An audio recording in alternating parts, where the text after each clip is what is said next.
ప్రభుత్వాన్ని డిస్టర్బెన్స్ చేసే పరిస్థితి ఎందుకు వచ్చింది అనేది ఆలోచించాల్సిన అవసరం ఉన్నది. ఒక పార్టీ ఉండగా, పార్టీలో సీనియర్లు ఉండగా, పార్టీ అధ్యక్షులు ఉండగా ఒక జూనియర్ పార్టీలో ఒక జూనియర్ శాసనసభ్యుడు ఒక సీనియర్ శాసనసభ్యుడి మీద దుర్భాషలాడినటువంటి విధానం, నీ ఇంటికి వస్తా అంటే అర్థం ఏమిటి? నీ ఇంటికి వస్తా, కండవ వేసి తీసుకెళ్తా అంటే నువ్వు రౌడీవా? నాతో మాట్లాడేవాళ్ళు లేరా? నీకన్నా ముందు పరిచయాలు ఉన్నాయి కదా పార్టీలో, బీఆర్ఎస్ పార్టీలో. నువ్వు ఈ రౌడీయిజం చేయాల్సిన అవసరం ఏముంది? పార్టీలో నీకేమైనా పోస్ట్ ఉందా? అధ్యక్షుడి పోస్టో, ఉపాధ్యక్షుడి పోస్టో, వర్కింగ్ ప్రెసిడెంట్ పోస్టో పార్టీ ఏమైనా నీకు పదవి ఇచ్చిందా? పార్టీ బాధ్యతలు అప్పచెప్పింది. బాధ్యతల ప్రకారం అందరూ నడుచుకుంటూ ఉన్నారు.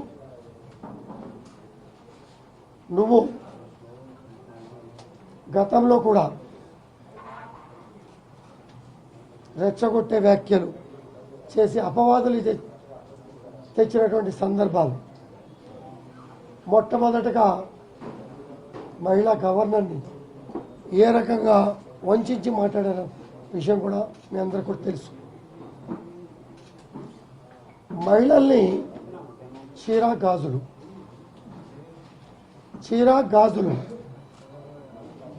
ఈ దేశానికి రాష్ట్రపతి మహిళ, మాజీ గవర్నర్ మహిళ, ఇవాళ రాష్ట్ర దేశ ప్రజలని అవమానించే విధంగా చీరా గాజుల గురించి మాట్లాడి, తల్లి చెల్లి భార్య ఉన్నా కూడా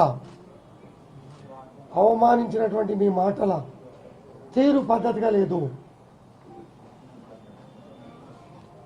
ఎంత జరిగింది, ఎంత రాష్ట్రాన్ని నష్టపరిచావు, ఎంత వ్యవస్థల్ని భ్రష్టు పట్టించావు, నీ తీరు మార్చుకో. సభాముఖంగా సూటిగా చెప్పదలుచుకున్నా. తర్వాత ప్రాంతీయ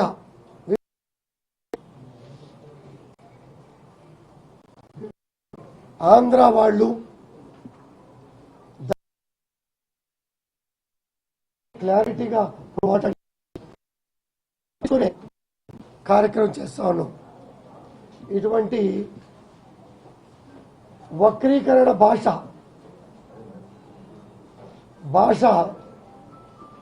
10 ఏళ్లలో వచ్చినా కూడా కేసీఆర్ గారు కంట్రోల్ చేశాడు. ప్రాంతీయ విభేదాలు తీసుకొచ్చి నాశనం చేసే కార్యక్రమంలో నీ పాత్ర కీలకంగా ఉందన్న విషయం ఒక్కసారి నోటితో వక్రీకరించినా నువ్వు మాట్లాడింది వీడియో రూపంలో కూడా చూస్తారంటే ఒక్కసారి చూడు.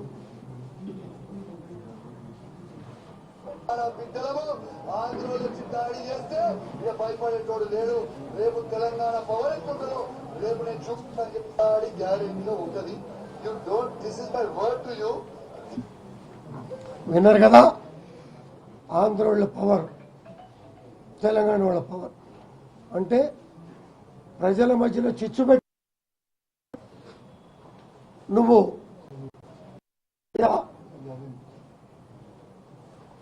ప్రజల మధ్యలో ప్రాంతీయ విభేదాలు తీసుకురావడానికి నేనెవడు ప్రోత్సహించాడు? నువ్వే చేశావా? క్వశ్చన్ చేసుకో. తర్వాత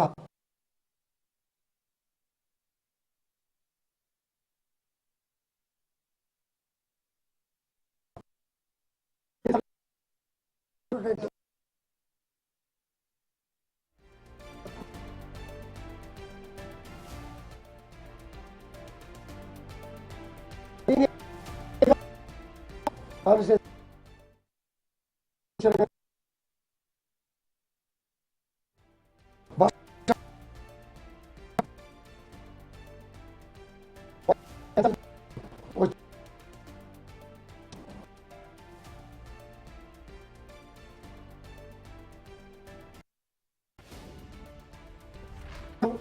పరిమితుడి కొత్త చేతగానే ఎవడున్నాడు చూసుకుందాం, ఎటువంటి అభ్యంతరం కూడా లేదు, దానికి సిద్ధంగా ఉంటాం మేము. రెండోది, చాలా విషయాలు మాట్లాడారు, రెచ్చగొట్టే విషయాలు మాట్లాడారు, వ్యక్తిగతంగా దూషించారు. శేర్లింగాల ప్రజలందరినీ కూడా ఆలోచించమన్నారు. శేరింగపల్లి ప్రజలందరికీ కూడా నేను మంచిగా చెడు అనేది అందరికీ కూడా తెలుసు. అందరూ కూడా తెలవబట్టే ఈరోజు 3 సార్లు గెలిపించారు. ప్రజలకు ఎప్పుడు లాయల్గానే ఉంటా, రాజకీయం అప్పుడు రాజకీయం చేస్తాం, అభివృద్ధి అప్పుడు 4 సంవత్సరాల 11 నెలలు అభివృద్ధి ధ్యేయంగా పార్టీలకు అతీతంగా పనిచేస్తాం. దాంతోపాటు ఈ 10 సంవత్సరాల్లో ఎవరిని కూడా నువ్వు ఏ పార్టీ అనేది మేము ఎప్పుడు కూడా అడగలే. ఏ భాషలు ఎవరు మాట్లాడారు అనేది, గాంధీ నువ్వు భాష చక్కగా మాట్లాడు, ఎస్ మీరు చక్కగా ఉండి నన్ను మాట్లాడమంటే ఉపాధ్యాయుడు పాఠం చెప్పినట్టుగా ఒక స్టూడెంట్ లాగా చక్కగా విని క్రమశిక్షణగా మాట్లాడతాం. 10 సార్లు రెచ్చగొట్టావు, ప్రజల్ని ఇబ్బంది పెట్టే కార్యక్రమం చేశావు, మహిళల్ని ఇబ్బంది పెట్టే కార్యక్రమం చేశావు. మహిళలే కాక ఉన్నత స్థానంలో ఉన్నటువంటి గవర్నర్, రాష్ట్రపతి మహిళలను తెలిసి వాళ్ళని కూడా కించపరిచే విధంగా నువ్వు మాట్లాడిన తీరు నువ్వు మార్చుకో.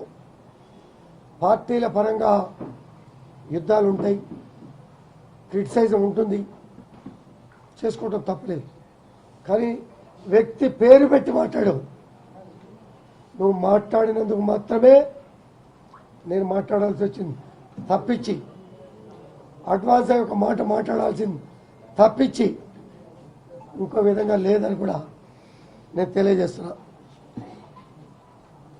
హరీష్ రావు గారు కూడా గాంధీ భాష మార్చుకోవాలని పెద్ద మనిషిలాగా చెప్పాడు. నాకన్నా హరీష్ అన్న సీనియర్, ఒక ఉన్నతమైనటువంటి ఐఏఎస్ ఐపీఎస్ అధికారులని లకారం భాష వారు మాట్లాడిన తీరు కూడా వారు కూడా గుర్తు చేసుకుంటే కొంచెం బాగుంటుంది. దూషించట్లే, అందుకనే అన్న ఉపాధ్యాయుడు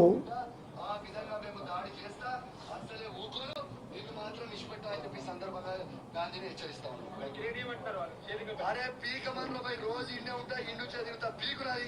ఏ పీకినవరా పై నా ఇంటికల్లా పీకిండ. ఇప్పుడు నా కారాతాలు వలగొట్టవచ్చు, నా ఇంతాలు వలగొట్టవచ్చు, ఎందుకంటే నేను సింగిల్ ఉన్నా కాబట్టి. ఆయన నన్నే కూడా పీకినా, నేను ఇన్నే నిలుస్తున్నా కదా. మీకు మన అయ్య జాగిరా, మన అయ్య జాగిరా, ఇది మా అయ్య జాగిరి. తెలంగాణ బిడ్డ నేను, ఆంధ్రోని నువ్వు, కృష్ణా జిల్లా నుంచి బతకనికి వచ్చినాన్ని నువ్వు ఇచ్చిపెట్టి వెళ్ళిపో మా తెలంగాణ నుంచి. మేము తెలంగాణ బిడ్డలము, నికార్సమైన తెలంగాణ బిడ్డలము, ఈ మట్టి మీద పుట్టిన బిడ్డని, ఈ మట్టి నీళ్లు తాగిన బిడ్డని. ఈ లెక్క ఆంధ్ర నుంచి బతకనికి రాలేరా భయ, మేము తెలంగాణ వాళ్ళము. రేపు చూపిస్తాం నీకు తెలంగాణ పౌరుషం ఎట్లుండదు, రేపు చూస్తాను. రేపు ఇవాళ వాస్తవంగా సిపి గారు విన్నారు కదా, ఆ భాషకి నేను మాట్లాడిన భాషకి ఏం తేడా ఉందా? భాష మార్చుకోవాలని అన్నారు కదా, 11 గంటలకి నేను ఇంటికి వస్తా.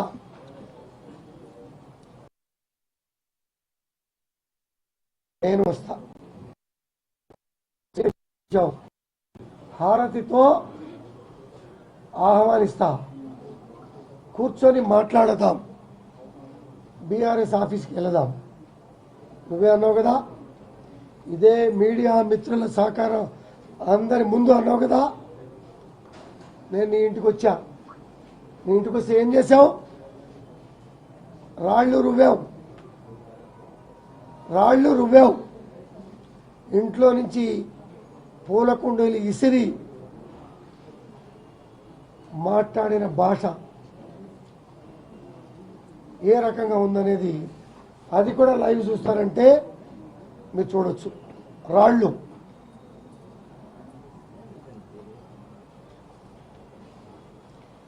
పట్టుకొని ఎవరు కొడుతున్నారు? పూల కుండీలు పెట్టి ఎవరు కొడుతున్నారు? రాళ్ళు చేతిలో ఉన్నాయి, పూల కుండీలు ఇస్తున్నటువంటి సందర్భం ఈ కళ్ళారా కూడా చూడొచ్చు. మీరు కళ్ళారా కూడా చూడొచ్చు. ఈ డాక్యుమెంట్ కూడా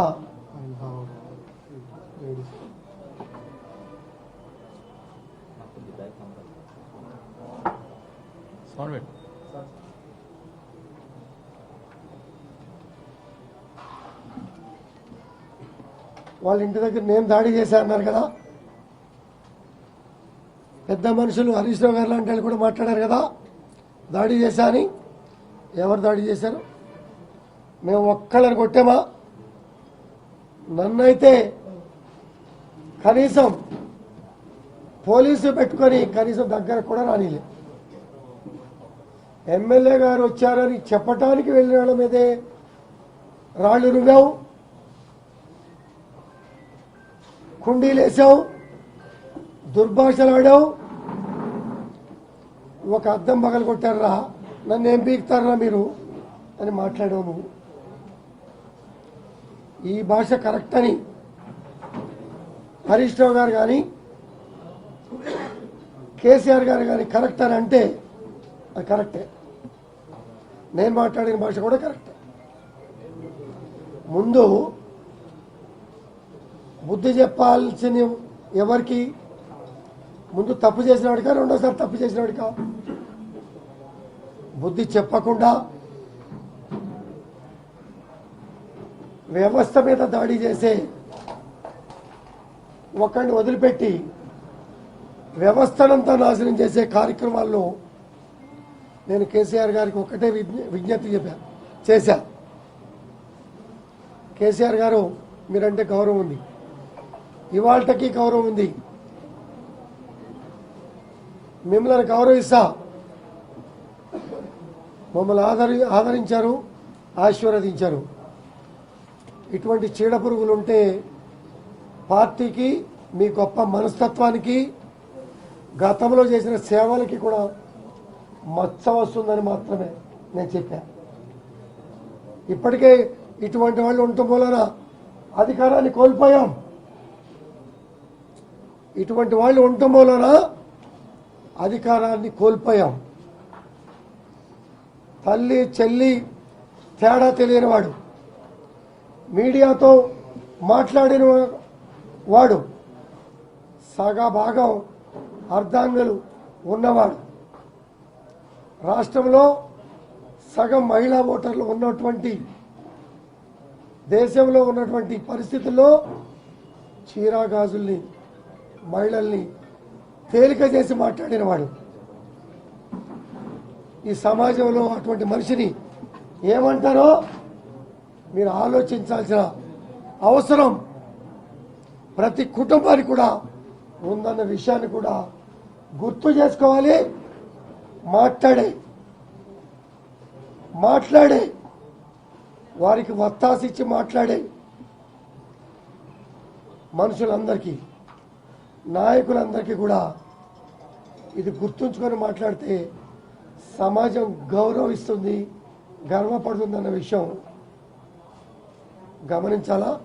లేకపోతే సమాజంతో పాటు మీరు కూడా సిగ్గుపడాల్సిన అవసరం వస్తుందన్న విషయాన్ని కూడా మీరు గమనించాలి. మీరు నోటికి అదుపు లేని మనిషిని ఒక ఊరి మీదకు వదిలి ఒక పార్టీ శాసనసభ్యుడిగా ఈ రకమైనటువంటి ఇబ్బందులు కలగజేస్తూ ఉంటే నిన్న కూడా చూశారు. పోలీసులని దుర్భాషలు ఆడుతూ ఉంటే హరీష్ రావు గారు పక్కకి లాగి వారు మాట్లాడారు. రాత్రే గెస్ట్ హౌస్కి ఫోన్ వచ్చింది. రేయ్, అమెరికా నుంచి ఫోన్ వచ్చింది. రేయ్, మాట్లాడేటప్పుడు కొంచెం నోరు దగ్గర పెట్టుకొని ఒళ్ళు దగ్గర పెట్టుకొని మాట్లాడరాని హెచ్చరిస్తే ఇవాళ కొంచెం ఒళ్ళు దగ్గర పెట్టుకొని మాట్లాడి అటువంటి పరిస్థితి నిన్న కళ్ళారా చూశారో. ఇది రాత్రి జరిగింది. రాత్రి పోయి పార్టీ ఆఫీస్లో దాక్కున్నావు. ఇవాళ పొద్దున్నే పోయి శంభుపూర్ రాజు గారి గెస్ట్ హౌస్లో దాక్కున్నావు. నీ కర్మ ఏం పట్టింది? పద్ధతి ప్రకారం మాట్లాడు. ఇవాళ నీ ఇంటికి వస్తున్నా అన్నావు. చక్కటి మీటింగ్ ఏర్పాటు చేసి చక్కటి భోజనం ఏర్పాటు చేసి రాని చెప్పి ఆహ్వానించావు. అలాగే నువ్వు ఆహ్వానించావు.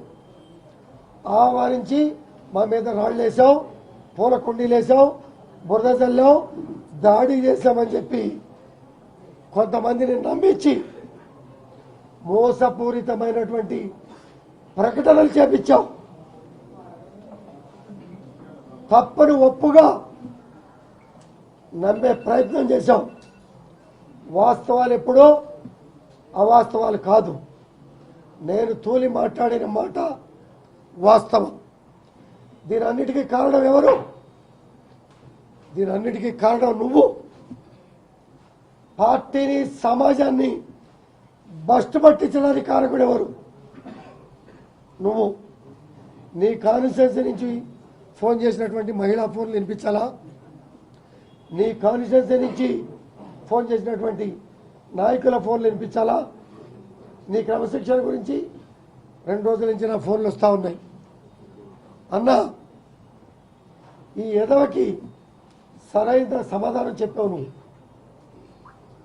కానీ నువ్వు క్రమశిక్షణగా నడిచిన వాడివి. ఒక నిమిషం బాధపడ్డా ఇటువంటి ఎదవల నోర్లు మూపించాల్సిన బాధ్యత మీద ఉంది. ఎవరు తీసుకుంటారా బాధ్యత? ఎవరు తీసుకుంటారా ఈ బాధ్యత అన్నప్పుడు కష్టమో నష్టమో నిన్ను రెచ్చగొట్టినప్పుడు నువ్వు తీసుకున్నావు. నిన్ను అభినందిస్తున్నామని చెప్పాను. తప్పు చేసిన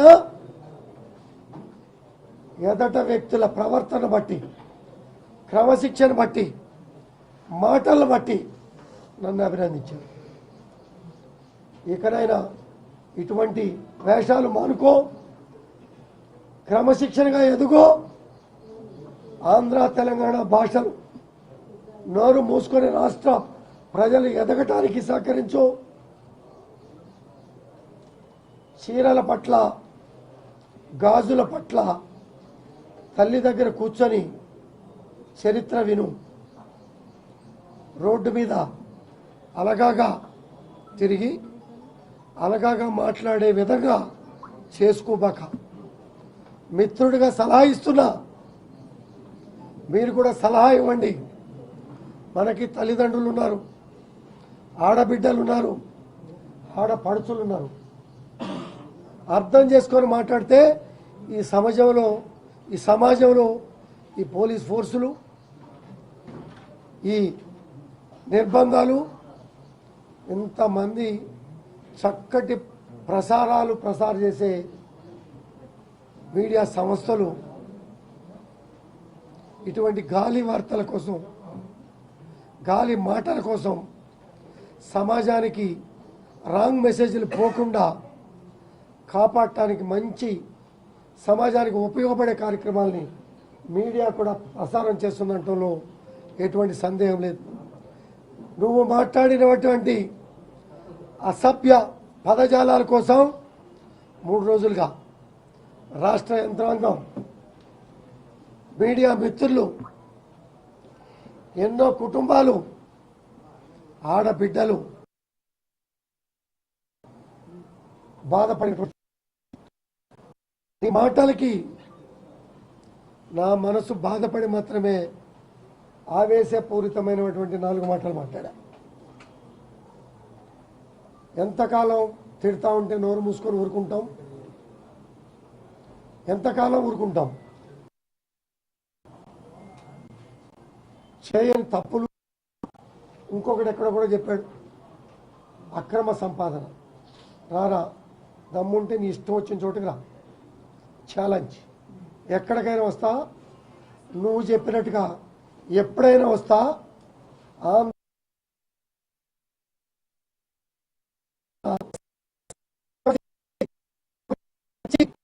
నీ బోటి గాలి నోరులు మూతపడే విధంగా కృషి చేస్తా అని చెప్పి కూడా ఈ సందర్భంగా తెలియజేస్తున్నా. నా వెనకాల ఎవరు లేరు, మాటలు నేర్పి పంపలే. నా ప్రజల శ్రేయస్సే నాకు ముఖ్యం, నా కాన్స్టిట్యున్సీ ప్రజల శ్రేయస్సే నాకు ముఖ్యం. నీలాంటి గాలి మాటలు మాట్లాడే వాళ్ళు సమయం వేస్ట్ చేసుకొని ఈ సమయాన్ని పాడు చేసుకోవడానికి నేను సిద్ధంగా లేను. నీ క్రమశిక్షణ ఏంటనేది ప్రజలు చూశారు, నా క్రమశిక్షణ ఏంటనేది 10 ఏళ్ళు కేసీఆర్ గారు చూశారు, ఆల్ పార్టీస్ చూసినాయి, నా కాన్స్టిట్యున్సీ ప్రజలు చూశారు. చేసి తప్పు చేసి సంజాయిషి ఇచ్చుకోవటం కాదు. తప్పు జరిగింది, మానవ సహజంగా తప్పిదాలు జరిగినాయి, వాటిని రెక్టిఫై చేసుకున్నాడే గొప్పవాడు. తప్పులు చేస్తూ పోతే, భజన పరులు భజన చేస్తూ పోతే సమాజానికి ఏం మెసేజ్ పోతుందో కూడా వెనకాల ఒత్తాసు పలికిన వాళ్ళు ఆలోచన చేయాల్సిన అవసరం. నీ బోటాడు నాకు ఎవడు తగలే, నీ బోటాడు అసభ్యంగా మాట్లాడేవాళ్ళు నా ముందుకి ఎప్పుడూ రాలే, మాట్లాడాల్సిన అవసరం నాకు కూడా రాలే. వ్యక్తిగతంగా దూషించి నా మీద మాట్లాడినందుకు మాత్రమే నేను తూలి మాట్లాడాను. నేను ఎక్కడ కూడా మాట్లాడలేదు. సమాజం సిగ్గుపడుతుందనో లైవ్లో వీడియో చూపిస్తా ఉన్నా, నీ రాళ్ళు చూపిస్తా ఉన్నా, నీ కుటుంబ సభ్యులు వేసే కుండీలు చూపిస్తా ఉన్నా. నువ్వు రమ్మంటే హారత పళ్ళెంతో స్వాగతం పలుకుతానంటే నువ్వు రాకపోతే నేను వస్తా అన్నా. పాజిటివ్గా స్వీకరిస్తావా, నెగిటివ్గా స్వీకరిస్తావా? రావద్దు అంటే అవసరం లేదని చెప్పాల్సింది. నీ ఇంటి మీదకి వచ్చి జెండా ఎగరేస్తా, రౌడీవా నువ్వు వచ్చి నా ఇంటి మీద జెండా ఎగరడానికి? నీకన్నా సీనియర్ శాసనసభ్యుడిని, ఏమైనా ఉంటే గౌరవం ఉంటే నాకన్నా సీనియర్ సభ్యులు, గౌరవప్రదమైన మనుషులు వచ్చి జెండా ఎగరా. గాలి నోరు, గాలి మనిషివి, గవర్నర్ దగ్గర నుంచి మహిళలందరినీ అవమానించినవాడి, ప్రాంతీయ విభేదాలు తీసుకొచ్చినవాడి, నీలాంటి వాడితో జెండా ఎగరేసుకుంటే మా పరపతి గాంధీ కూడా ఇలాంటి వాడని సమాజం భావిస్తుంది. అయినప్పటికీ కూడా నేను ఆహ్వానించా, నువ్వు రాలే. వచ్చుంటే చక్కగా ఎంతమంది మీడియా మిత్రులతో జెండా ఎగరేయించకుండా డిబేట్ పెట్టి మాట్లాడించేవాడిని.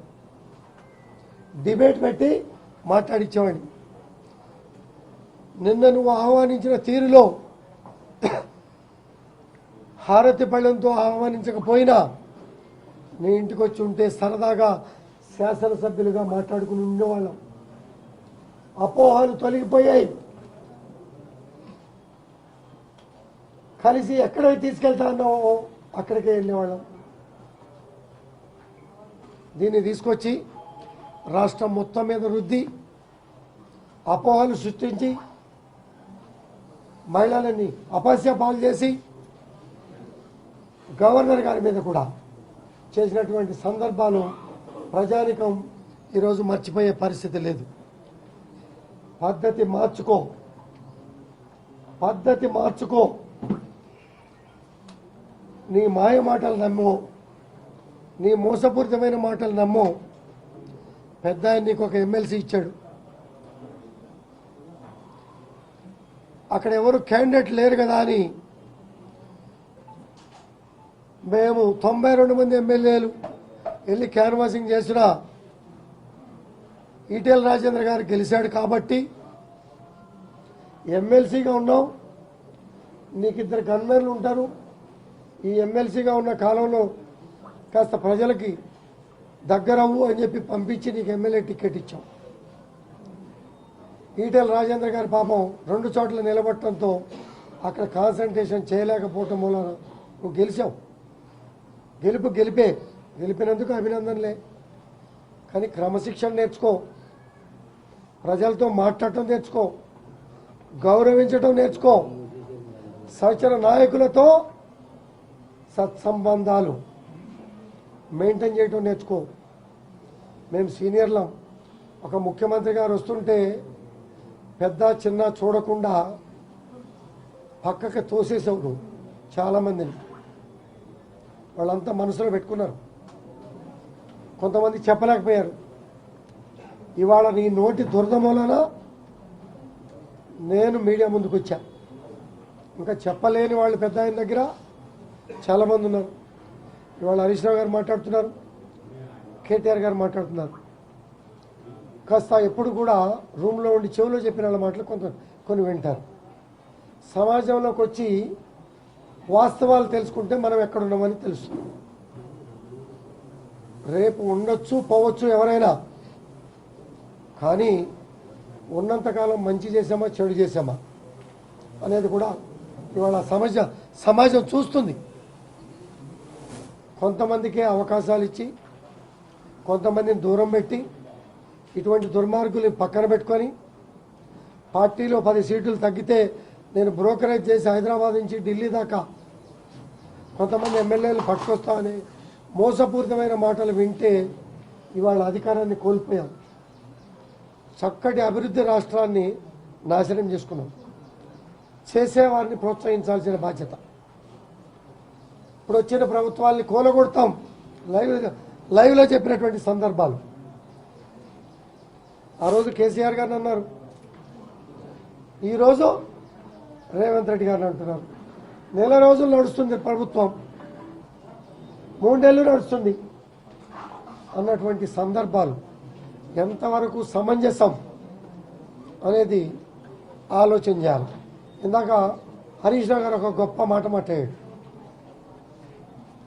16 ఆర్థిక సంఘం వస్తే పక్షపాతం లేకుండా రాష్ట్ర అభివృద్ధి కోసం నిధులు అడిగాం. ఇది శభాష్ అనే మాట. అదే కోణంలో రాష్ట్రం చేసే మంచి పనులకి ప్రోత్సాహమిస్తూ సలహాలు సూచనలు ఇచ్చి అనుభవాల్ని ఈ రాష్ట్రం కోసం ప్రాణ త్యాగాలు చేసినటువంటి మహానుభావులకి ఆదర్శంగా నిలబెట్టే బాధ్యత ప్రతి పౌరుడి మీద ఉన్న విషయాన్ని మనం గమనించాలి.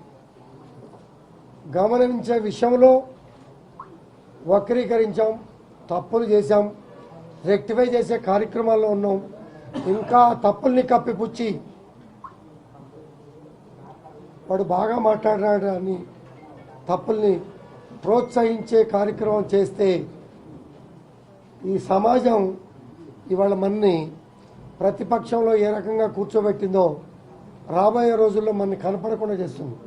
తప్పుల్ని ఎక్స్పోజ్ చేసి అలాగే ముందుకు తీసుకెళ్లే కార్యక్రమంలో ఈ సమాజం మన శాశ్వతంగా మర్చిపోతుందనే విషయాన్ని కూడా గమనించాలి. రాజకీయాలు ఎప్పుడూ శాశ్వతం కాదు, ఎవరికీ శాశ్వతం కాదు. మంచి పని చేసేవాడికి ప్రతి వాడికి శాశ్వతం. ఒకసారి మంచి పనులు చేసి కూడా మార్పు కోరి వేవులు వచ్చినప్పుడు కొట్టుకుపోతాయి. వరదల్లో కొట్టుకుపోయినప్పుడు ఆ కొట్టుకుపోయినప్పుడు ఎదురుగాలిలో నిలబడిన వాడే మొగాడు. అధికారం కోల్పోయాం కదా అని నిరాశపడి ఆవేశపడి దుర్భాషలాడి దించేస్తాం, నీ సంగతి చూస్తాం అని చెప్పి కించపరిచే వ్యాఖ్యలు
మనుగడ సాగించలేమనేది ఆలోచించాలని చెప్పి కూడా ఈ సభాముఖంగా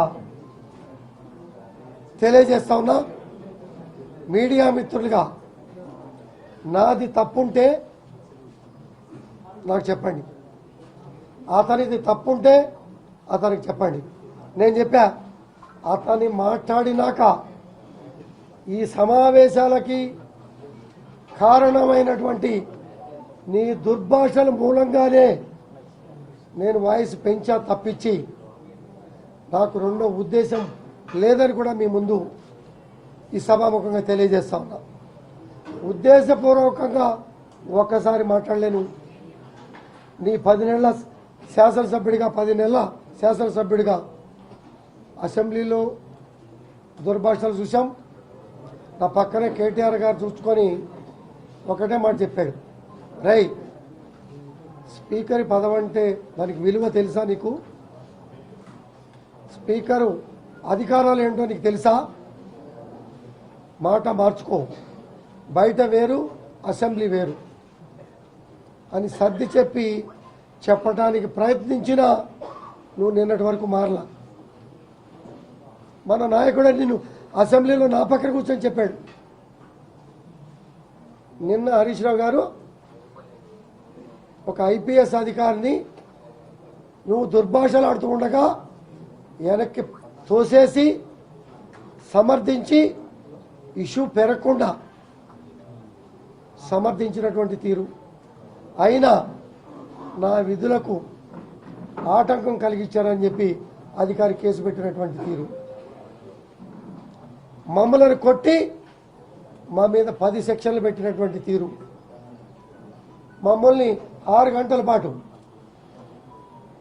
10 గంటల పాటు పోలీస్ స్టేషన్లో ఉంచినటువంటి తీరు, బెయిల్ చేసుకుని వచ్చినటువంటి తీరు. ఇంకో మాట కూడా మాట్లాడారు, మీరందరూ ఉన్నారు, నా కారుని ఫాలో అయ్యారు, సామరస్యంగా మాట్లాడదాం అనుకున్నాం, ఆవేశపూరితంగా కొన్ని మాటలు మాట్లాడాం.